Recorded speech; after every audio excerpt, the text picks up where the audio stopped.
बहुत पुरानी बात है। गौतम बुद्ध एक शहर में प्रवेश कर रहे थे। उनके कुछ शिष्य भी उनके साथ थे। उनके शिष्य एक दिन शहर में घूमने निकले तो उस शहर के लोगों ने उन्हें बहुत बुरा भला कहा। शिष्यों को बहुत बुरा लगा और वे वापस लौट गए। गौतम बुद्ध ने जब देखा कि उनके सभी शिष्य बहुत क्रोध में दिख रहे हैं तो उन्होंने पूछा, क्या बात है, आप सभी इतने तनाव में क्यों दिख रहे हैं? तभी एक शिष्य क्रोध में बोला, हमें यहाँ से तुरंत प्रस्थान करना चाहिए। जब हम बाहर शहर में घूमने गए तो यहाँ के लोगों ने बिना वजह हमें बहुत बुरा भला कहा। जहाँ हमारा सम्मान न हो वहाँ हमें एक पल भी नहीं रहना चाहिए। यहाँ के लोग सिर्फ दुर्व्यवहार के सिवा कुछ जानते ही नहीं हैं। गौतम बुद्ध ने मुस्कुराकर कहा, क्या किसी और जगह पर तुम सदा व्यवहार की अपेक्षा रखते हो? दूसरा शिष्य बोला, इस शहर से तो भले लोग ही होंगे। तब गौतम बुद्ध बोले, किसी जगह को सिर्फ इसलिए छोड़ देना गलत होगा कि वहाँ के लोग दुर्व्यवहार करते हैं। हम तो संत हैं, हमें तो कुछ ऐसा करना चाहिए कि जिस स्थान पर भी जाएं, उस स्थान को तब तक न छोड़े जब तक अपनी अच्छाइयों से वहाँ के लोगों को सुधार न दें। हम जिस भी स्थान पर जाएं, वहाँ के लोगों का कुछ न कुछ भला करके ही वापस लौटें। हमारे अच्छे व्यवहार के बाद वह कब तक बुरा व्यवहार करेंगे? आखिर में उन्हें सुधरना ही होगा। वास्तविकता में संतों का कार्य तो ऐसे लोगों को सुधारना ही होता है। सही चुनौती वो है जब हम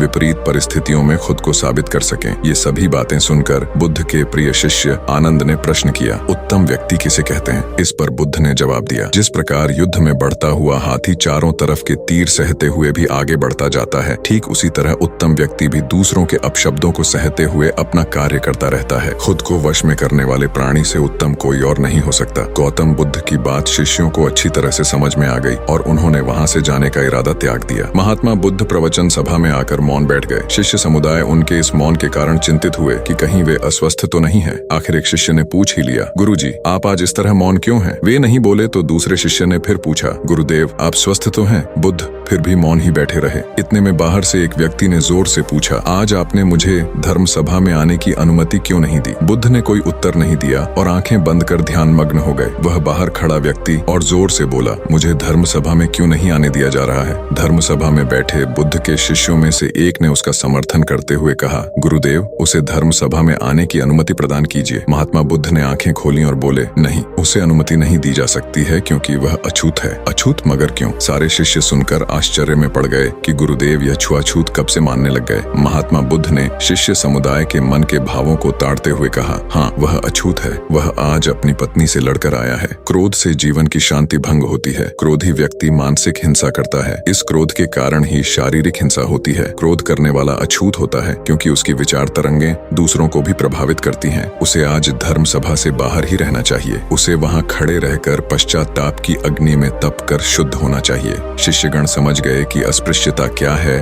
और अछूत कौन है। उस व्यक्ति को भी बहुत पश्चाताप हुआ। उसने कभी भी क्रोध न करने का प्रण लिया। बुद्ध ने उसे धर्म सभा में आने की अनुमति प्रदान की। दोस्तों, अगर आपको यह कहानी अच्छी लगी तो वीडियो को एक लाइक करके चैनल को सब्सक्राइब कर दीजिए और कमेंट में नमो बुद्धाय जरूर लिखें।